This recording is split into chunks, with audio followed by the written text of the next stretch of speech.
วกมีโฆษณายาวๆอยู่นะครับถ้าถามว่า นะ คนเราเรียน ชอบนะสเด็จบ้า ก็อันที่สยาม นะ สบายดี เปล่า ที่ ทั้งสองคนที่มาซื้อเครื่องโทรทัศน์สีแบบใหม่มา บ๊ายบาย แน่นอนว่าคุณจ่ายเงินไปเพียงครึ่งเดียวเท่านั้นนะ เนี่ยจะไปที่เขาแล้วเขาเนี่ย ข้อพิเศษของเครื่องนี้ก็คือความหลากหลายมีโปรแกรมตามช่องต่างๆมากมาย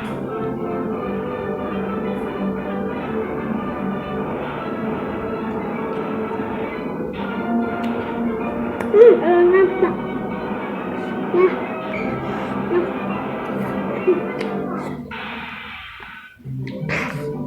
แซ่บพี่น้อง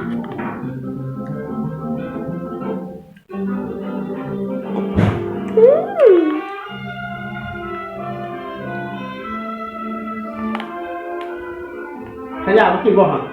แป๊บนึงนักเนี่ยเอาตัวคนนักขึ้นหนักขึ้น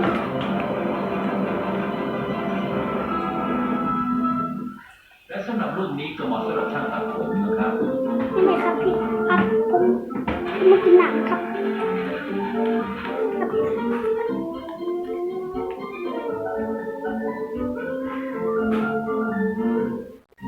รุ่นนี้เป็นรุ่นพิเศษสำหรับพวกชอบข้ามมองนะครับ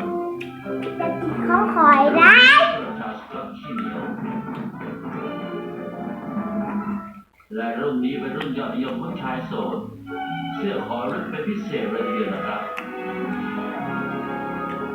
แซ่บครับพี่น้องครับ สำหรับรุ่น แซ่ นี้ บครับพี่น้องครับ เป็นที่ไม่มีเวลาจะไปตกปลานะครับ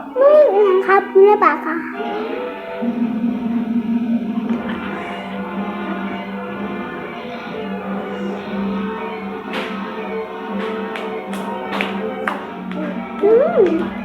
จะผมกินคำเดียวกับ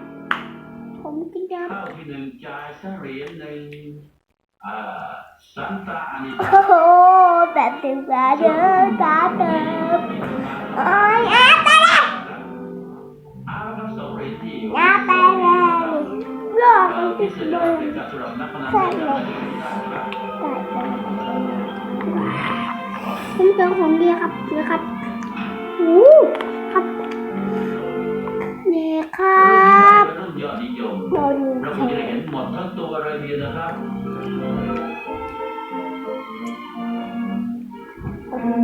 และต่อไปนี้ก็คือกิจกรรมสุดยอดของโทรทัศน์ถ่ายทอดสดจากดาวอังคารครับผม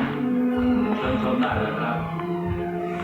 เราจะได้ชมครั้งแรกว่าดาวอังคารมีสิ่งที่มีชีวิตแปลกประหลาดอะไรบ้างเข้ามาได้เลยดาวอังคารเข้ามาได้เรารับได้แล้วเข้ามาเลยเข้ามาเลย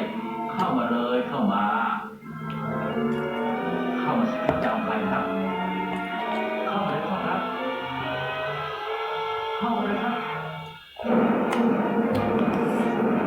แกะเด้อพี่บอก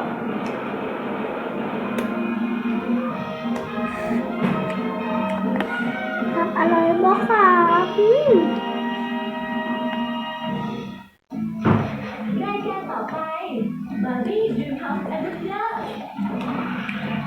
มาเสร็จในน้อยหนึ่งครับนี่ครับ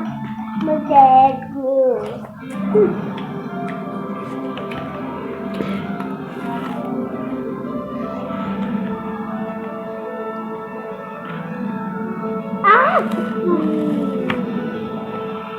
เห็ดข้าวเหนียวเห็ดจากมะม่วง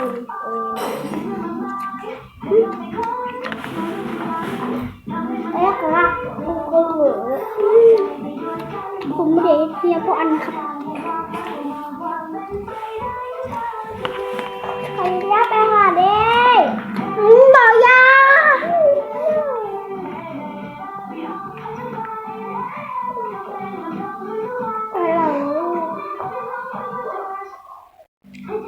ไปขี่ โดยเราไม่รู้สามารถเป็นเพื่อนเรื่องน้อยแต่ว่ามีเพื่อนหลายคนที่เรารักและชื่นชอบอยากร่วมทำอะไรด้วยคนที่เราเล่าความลับและความทรงจำดีๆแล้วก็ยังมีเพื่อนแบบนี้ ฉันนึกแล้วว่าแกต้องอยู่แถว ไอ้หมาควายผมกินข้าวควายไว้แห้ง แต่มันแกสเบอร์สักที ขอแอบบ้าง ที่มัน เกมเจ๋งที่สุดนี่นาถอยไปเลยฉัน